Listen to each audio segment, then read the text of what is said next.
নেই প্যারাবন, চর বা geo bag, ফলে সাগরে ছোট বড় ঢেউ সরাসরি আঘাত আনছে বেড়িবাঁধে, সরে যাচ্ছে মাটি।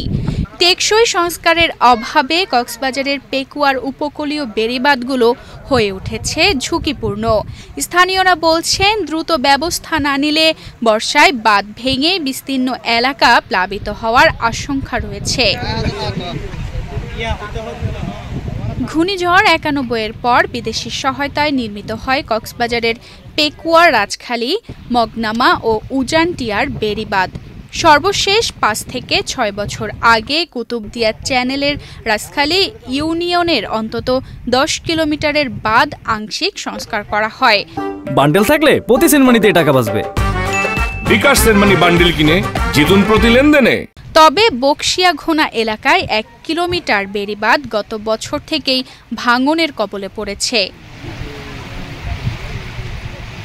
এভাবে চলতে থাকলে সামনে বর্ষার মৌসুমে বাঁধটি সম্পূর্ণ বিলীন হয়ে যেতে পারে বলে আশঙ্কা স্থানীয়দের। এতে প্লাবিত হতে পারে বাড়িঘর, লবণ ও মাছের ঘের। এলাকাবাসী বলছেন, দ্রুত সংস্কার না হলে ভয়াবহ ক্ষতির মুখে পড়বে পুরো অঞ্চল। এই ঘূর্ণিঝড়ে আবার ৯১-এর মতন ধরেছে, আবার আসে হাজার হাজার মানুষ মারা যাবে। এই মারা যাবে মানে ঘূর্ণিঝড়ের আগে, বর্ষা মৌসুমের আগে এই বেড়িবাঁধের মজবুত হয় মানে প্রশাসন আছে, সরকার আছে, আমরা আবেদন করি। বেড়িবাঁধ বেশিরভাগ বাঁজার গই আর লবণের শ্বাস করি বা মাছের শ্বাস করি, তো এই বাঙি যদি গেলে নষ্ট হয়ে যাবে। তিবের তো নষ্ট হয়ে গেলে আর ঘর বাড়ি বেগিন সেদের বেদের আর বাই যাবি।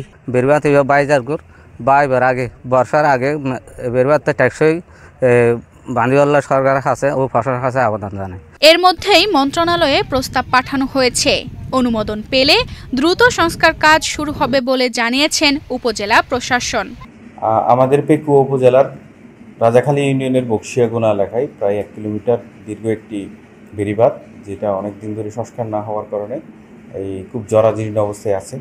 এই সামনের যে বর্ষা আসছে, এই বর্ষা মৌসুমে নদীতে পানি বৃদ্ধি পাওয়ার সাথে সাথে হয়তো এটি ওভারফ্লো হতে পারে অথবা এটা আরেকটু বিচ্ছিন্ন হয়ে যেতে পারে।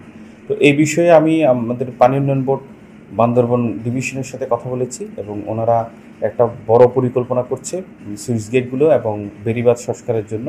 ওনারা ইতিমধ্যেই এই প্রস্তাবটা মন্ত্রণালয়ে পাঠিয়েছে, ওখান থেকে অনুমোদন হয়ে আসলে ওনারা দ্রুত কাজ শুরু। বাঁধটি বড় প্রকল্প হওয়ায় বরাদ্দ বেশি লাগবে বলে জানিয়েছেন পানি উন্নয়ন বোর্ডের কর্মকর্তা। ওই বকশিয়াঘোনা যে বেড়িবাঁধটা আছে, সেই বেড়িবাঁধটা আমরা বরাদ্দের মধ্যে ঢুকছি, বুঝছেন, এখনো বরাদ্দ পাই নাই। আমরা এটা লিস্টে দিয়ে দিচ্ছি, এটার মধ্যে আমরা বরাদ্দ চেয়েছি, কিন্তু এটা তো সিট একটু বরাদ্দ বেশি লাগবে। আমরা ওই বরাদ্দ চাইছি, এখন বরাদ্দ যদি পাই তাহলে আমরা ইমিডিয়েটলি কাজ করে দিব। আর এটা এখন ওই যে আমার বিষয়ে গেছে দিকে, এখন ওটা অ্যাসেসমেন্ট করে দেখতেছে কি অবস্থা। আগামী বর্ষার আগেই যদি এই বেড়িবাঁধগুলো সংস্কার করা না হয়, তাহলে মারাত্মক ঝুঁকিতে থাকবে কয়েক হাজার পরিবার। তাই অতি দ্রুত এই সমস্যা সমাধানের কথা বলছেন স্থানীয়রা। তানজিদা রহমান, ইনায়া, বাংলাদেশ প্রতিদিন।